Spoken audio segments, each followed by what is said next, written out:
What's going on, guys? Today I'm going to be showing you how to make a TOOSII like R&B type of beat. I don't even know just that type of beat. Yeah, so I start off with this guitar right here. I got it from Luke Come On, and the effects that I did on it was I started off just simple EQ, cutting out the low so that the 808 has some space after. Then I also just put some reverb on there, not too much. And then there was also these vocals right here and the bass, and all I did with that was nothing actually. No, I didn't do anything. So this is how they sound like all together.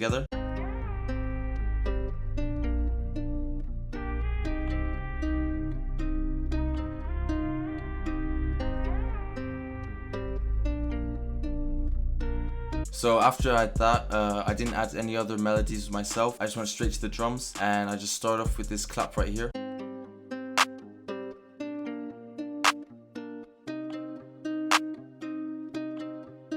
I also forgot to mention that the BPM is 116. So if you're doing these R&B type of beats, you just try and keep the BPM kind of low, because if you go too fast, then it's more like a trap beat, and if you go too far down, you can also do it then, but it's just a bit harder. So I'd say between like 110 and 130 is the best for like those TOOSII R&B beats. Then the next thing I did was I layered the clap with the snare right here.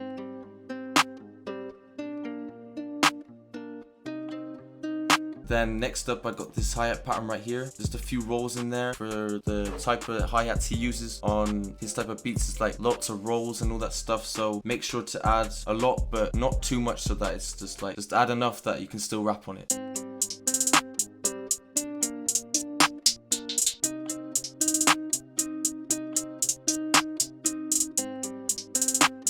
You also might have heard there was like a few reverse ones in there. What I did is I just cloned this one right here. I pressed clone. Then what I did with the cloned hi-hat was I just pressed reverse right here, and then you just add a few of those in, and it just makes it sound a lot more bouncy. So yeah, add those in as well. Then the next thing I did was when I got this spins 808 right here, and I added this, just following the root notes and adding a few more in there, and this is how it sounds like.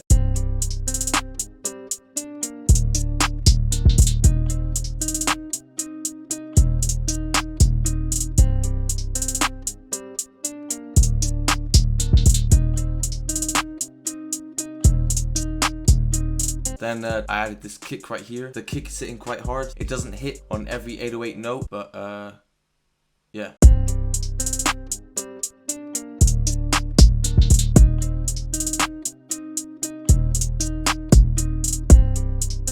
Next up, I added these two hi-hats right here. They both had a tiny bit of reverb on them, and this is how they sound like together.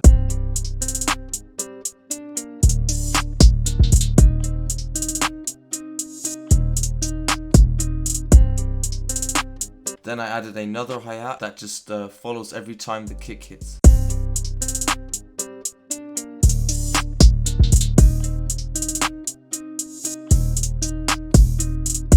Then I added this crash right here. The crash what I had was just some reverb on there and some delay as well, and this is how that sounded like.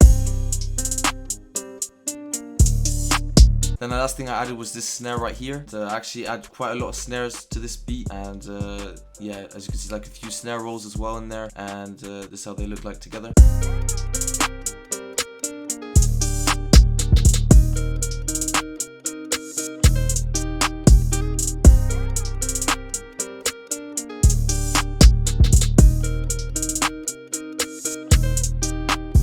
And yeah, the last thing I actually did was I took the crash, and what I then did is I just pulled it out like this, and then just added it right down here. And as you can see, what I did was I just reversed that one as well, and then turned it down quite low, and then just used that every time before the hook comes in as like a riser.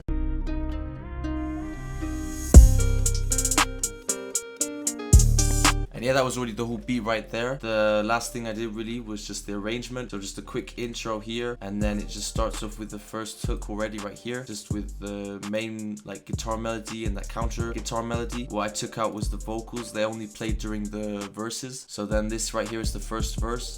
Just cutting out some drums, putting back in and stuff. And then over here, I just got the hook copied over again, exactly the same. Then this is the second verse right here. Yeah, just almost the same as the first verse, just a bit different with the drums. Then we got the bridge right here, just with the bass coming back in again, and then here we have just the hook playing twice for the end. And yeah, that's the whole beat right there. So if you have any questions, leave them below, and follow my main channel, all that stuff. Peace.